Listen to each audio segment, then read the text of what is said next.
Hi, did you hear what my thoughts for today? And today my thoughts take us to the Netherlands, to NATO headquarters, where Trump met with all the heads of the NATO member countries. The subject of the meeting, as I understand it, was getting all of those member countries to up their contributions to NATO, to the defense of their own countries, to 5% of their GDP. Now, there was one country, Spain, that is refusing to contribute, and Trump said, "Well, I'll just raise their tariffs to compensate."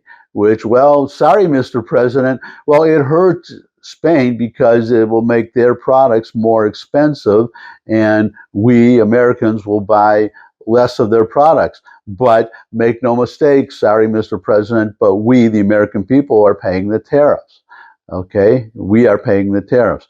But I don't want to dwell on that today because, well, he had a press conference after the meeting, and it was a typical press conference, so I won't dwell too much on I'm not going to dwell at all on the conference itself. It was the usual Trump press conference, I will say conservatively, 90% talking about himself and how pick whatever you want. Event would not have happened if he were president, et cetera, et cetera.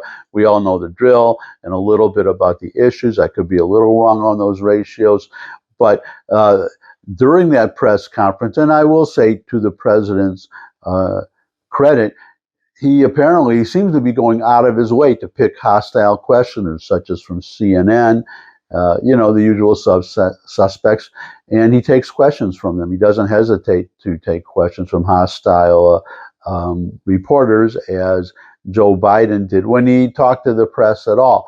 But I want to talk about Pete Hegseth, because you could see through the whole press conference questions about, when Trump wasn't talking about himself, there were a lot of questions about the recent strike on the three nuclear sites in Iran and really how effective they were. And you could see how the press was obviously just blatantly the hostile reporters trying to downplay the significance of the strikes and the severity of their effects.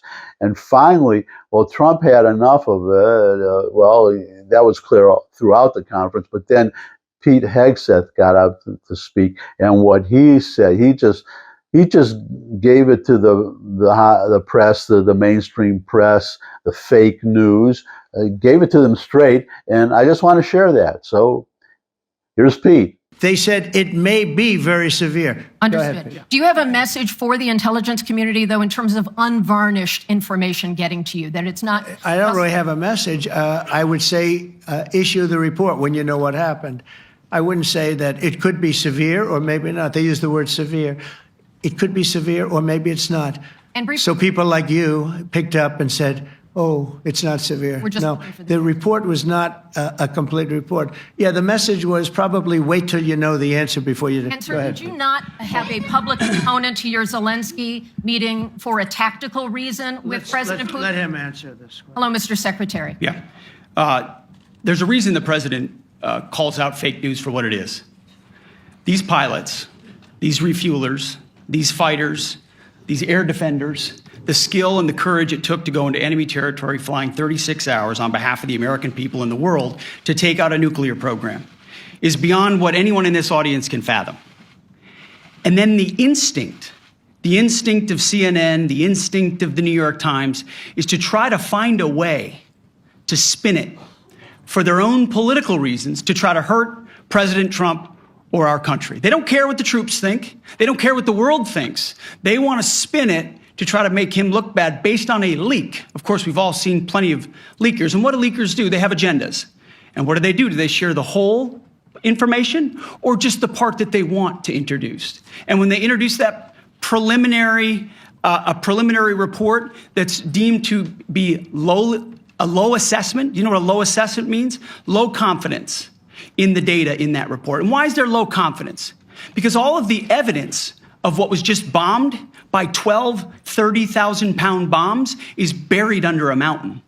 devastated and obliterated. So if you want to make an assessment of what happened at Fordo, you better get a big shovel and go really deep, because Iran's nuclear program is obliterated. And somebody somewhere is trying to leak something to say, oh, with low confidence, we think maybe it's moderate. Those that dropped the bombs precisely in the right place know exactly what happened when that exploded. And you know who else knows? Iran. That's why they came to the table right away, because their nuclear capabilities have been set back beyond what they thought were possible because of the courage of a commander-in-chief who led our troops, despite what the fake news wants to say. But you're not disputing the report said what it said, even though it was initial. The report said what it said, and it was fine. It was severe, they think, but they had no idea. They shouldn't have issued a report until they did. But we've gotten the information. I think Pete said it better than you can say it. And, you know, you should be proud, you, especially you, should be proud of those pilots, and you shouldn't be trying to demean them. That's my thoughts for today. Thanks for stopping, or those are my thoughts for today. Thanks for stopping by. If you could subscribe, that would really be great. Actually, those were Pete HEGSETH's thoughts, but I share them. If you could subscribe, that would really be great. Your comments welcome in the comment section below the video. Share this video with anyone you think would benefit from it. But most of all, come back and see me again. I would love to see all of you again. And until I do see all of you again, bye.